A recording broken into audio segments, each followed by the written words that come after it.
Robin is a hotly debated topic among Batman fans, especially lately with all the rumors of him being cast in the Batman 2 with Robert Pattinson. And that's kind of the point of this video I'm making today. I want to talk about, should Robin be in Pattinson's Batman sequel, and if so, what kind of Robin should he be? Because if you guys don't know, there is quite a few to choose from. And even from those few, there's versions of them that, are very different. So, without further ado, we'll get into it. Starting out, my opinion, outright gut reaction, I do think Robin should be in the Batman 2. Now, initially, I was against this because I'm like, well, let's take our time. We have time, but the amount of time they've been taking to write the sequel has me a bit nervous. And frankly, guys, I am biased because I am a big Robin fan. I used to get made fun of this when I was younger because I would want to dress up as Robin some Halloweens instead of Batman. Or I would want the Robin toy instead of the Batman toy sometimes. And I would get made fun of because people would say, oh, you want Batman's sidekick? But, I loved Robin and I still do. And I gotta say, I am very eager to see what a Pattinson Batman with a Robin would look like. Because it's not just about, me wanting to rush the process. I genuinely think Pattinson's Batman, out of any others, would do really well with a Robin. So in the first movie, Pattinson's Batman is shown as being a very misguided Batman, I guess you could say. I don't want to say misunderstood, but he's definitely he thinks what he's doing is right, and he doesn't even realize it's wrong until, we get to the end of the film, and he realizes he needs to be something better for Gotham. And the argument I've seen against including a Robin is a lot of people saying, well, he's not far enough along in his journey, he's not mature enough, and he's not even Batman. He's still learning to be Batman, which most of that I would agree with if we didn't have the ending, 10 minutes or so of that movie. Now, I'm not saying his Batman is going to be perfect overnight, but honestly, if you guys know Batman, there's really no perfect time for him to have a Robin. Whether he's early in his career or not, Batman doesn't really, he's not always perfect with the Robins. He's not really a perfect father figure, which is why it makes it so interesting to me. He's flawed. He cares about them for sure, but he doesn't really know what he's doing. And people around him even point that out, like Alfred and other members of the Bat family, depending on which Robin we're talking about. But nonetheless, I don't think this is a case where, it would be unbelievable if Pattinson's Batman got a Robin in the sequel. I don't think anybody would, not believe that. I mean, some people are acting like Pattinson is an 18-year-old still. I mean, the dude is in his 30s. I think it'd be more than believable for him to have a Robin. It doesn't matter if he's in year 4 in the next movie or year 6, because there has been there will be a 3 or 4 year time gap between this next one and the first one. So you could easily explain it away like that. Not to mention, I kind of touched on it already, but it would be super interesting. I mean, Pattinson's Batman, seeing him grapple with, what it means to be a hero and grapple with his family dynamic. It would be very interesting to see another member of his family, quote unquote, thrown into that, and seeing him maybe try to right the wrongs of his past while realizing that he can't, but he can try to, make it a better situation. And that's what I liked about, I believe it was the Batman, the animated series version of Batman. He reluctantly adopts Robin because he doesn't think he would be very fitting for that role. And Alfred convinces him through time that, he would. He's deserving of that.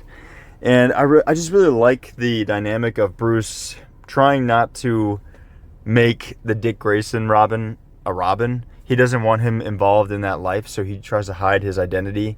Although, obviously, kids being kids, Dick Grayson wants to fight crime. He wants to get revenge for his family, and it's very interesting how it mirrors Batman, and seeing that dynamic with Pattinson would be really cool, because he's still a very dark Batman, but it would be interesting to see him open up a little bit more emotionally to someone like a Robin.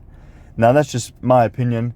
I know there's some flaws in that, and I could be wrong, honestly, about the animated series. I kind of am blanking on how he comes to adopt Robin.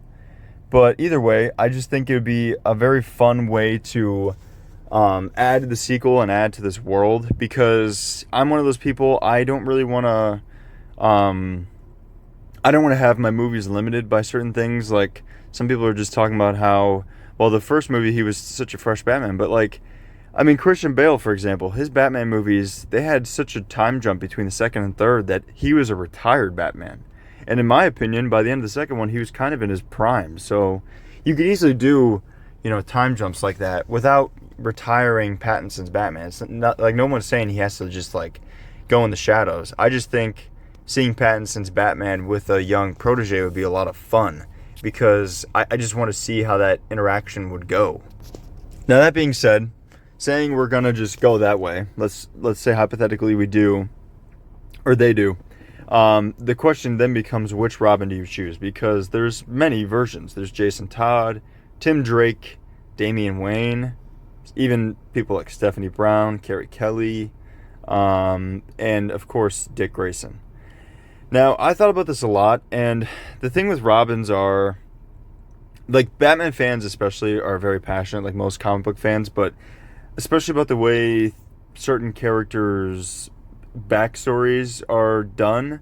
So there's certain characters I feel like you really can't do without having other Robins. So Jason Todd, for example, he's I believe the second Robin, and he's interesting because, if you guys don't know, he's not Robin his full life. He becomes the Red Hood. But to do that, that's like a whole other, just area as a whole that they would have to dive into. And I don't think that Pattinson's Batman movies are going that route. I honestly don't. Also, I've just never really found that Red Hood thing that interesting. I know it sounds kind of crazy, but I just never really cared for it, or Jason Todd's version of Robin. Next up, I want to talk about Damian Wayne as a possibility. Again, Damian Wayne is not a Robin I like. I find him to be quite annoying, honestly. And he is Batman's legitimate child. He had with, I believe, Talia al Ghul. But that also, right there, explains why they probably won't do Damian Wayne if they do a Robin, because Batman would need to have a child. And what's interesting is, I had a commenter bring this up on my Who Should the DCU's Batman Be video, because I said that same thing. I'm like, well, Pattinson can't really be the Batman here because he is not old enough to have a child. Now, I know this kind of sounds like I'm contradicting myself when I just said, like, well, age doesn't have anything to do with it, but I'm talking about, like, it'd be very odd to just introduce all of a sudden this female character, this large female character who's tied to an immensely huge male villain, and also introduce the fact that Bruce had a son with her after no mention of her in the first movie, or that even kind of like world. Because if you don't know, Ra's al Ghul dips himself in a basically like magic hot tub to keep himself from dying and aging, and keeps himself healing. So it's just quite a big stretch. Whereas, like, adoption, anybody could do that. I mean, Millie Bobby Brown just did that in real life at 21. There's nothing wrong with that. People can adopt, and you don't have to be a certain, you don't have to be in your like 30s or 40s to have it make sense. But if we're gonna have a Damian Wayne fighting crime, he's got to be at least like 12 or 13, and that would mean Pattinson's Bruce would have to be about a decade older, honestly, in my opinion.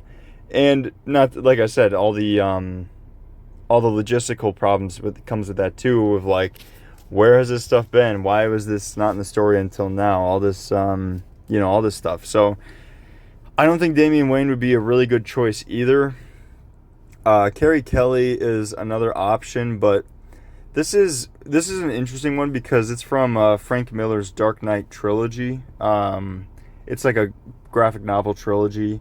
I think it came out in the 80s, maybe. Either way, she is a female Robin, actually. And this would be a very interesting pick. But I don't think it'll be her because, well, I mean, they could change it, I guess. But she comes with a much more seasoned Batman. I mean, the Batman in this Dark Knight story is very old. Honestly, a lot closer in resemblance to Ben Affleck's, but even older than that. So I just don't know if it's very. I don't know how well it would work because in the comic, I don't read many comics, but this one I have read. I mean, granted, a while ago, but either way, in the comic, the way they play off of each other is very dependent on their ages. So it would be interesting to see, but I don't know if it would really work, if that makes sense. Now, moving on, I want to talk about one that I believe I mentioned earlier, but that's Stephanie Brown, and she's actually a Batgirl. But I think this would just be a fun one to throw in there. Throw my hat in the ring to maybe say, maybe we don't do a Robin, maybe we do Batgirl. So you could do Stephanie Brown or Barbara Gordon. But I say this because I did a video on the Batman from 2004, that animated show, and in that they actually introduced Batgirl before they introduced Robin.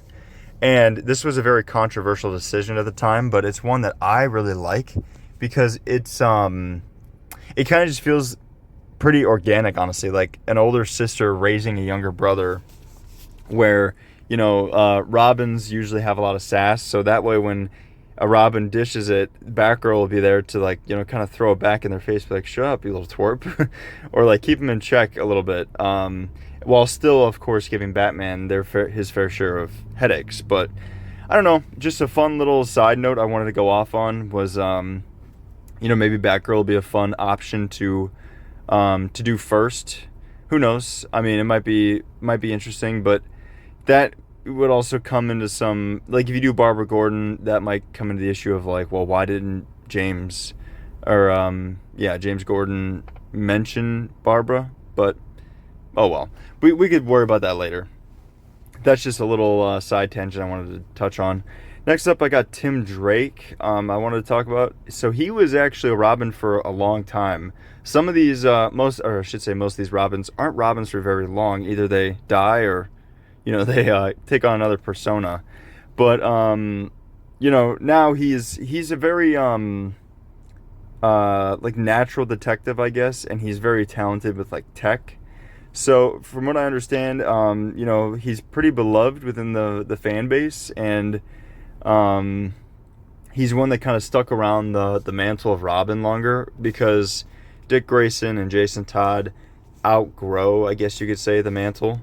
Whereas Tim Drake just kind of, he owns it. So that's something pretty admirable there.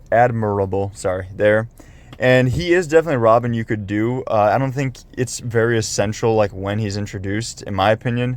He could be introduced before Dick Grayson, or he could be the only Robin you do if you want to go that route.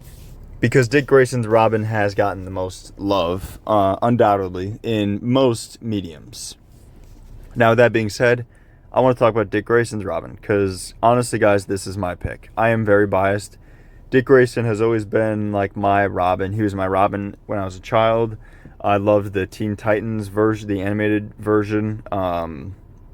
And specifically, if I had to kind of pull an exact copy of Robin and translate it to live action or translate it to Pattinson's sequel, I think it would be that Teen Titans version. I love that Robin so much. He takes himself serious.